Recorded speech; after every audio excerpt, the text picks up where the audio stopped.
Hey guys, in this video, I'll show you how to wear multiple face accessories in Roblox. Alright, let's begin. First of all, open any preferred browser and search for roblox.com. Now, sign into your Roblox account and you will be redirected to the home page. Now, tap on the Avatar tab in the left side menu and a bunch of wearables will be displayed. Hover your cursor over the Accessories tab and select Face. Here, choose the accessories you would like to wear and open them in a new tab. Then, click on the Advanced Embed at the right side. You will see a bunch of fields. Now, get to the Accessories individual tab and copy their ID.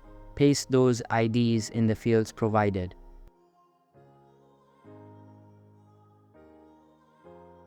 Once you have entered all the IDs, click on the Save button. Your avatar will now be wearing multiple face accessories at the same time. So that's basically how you can wear multiple face accessories in Roblox. And that's it for this video. If you find this helpful, consider subscribing and giving this a big thumbs up. Thanks.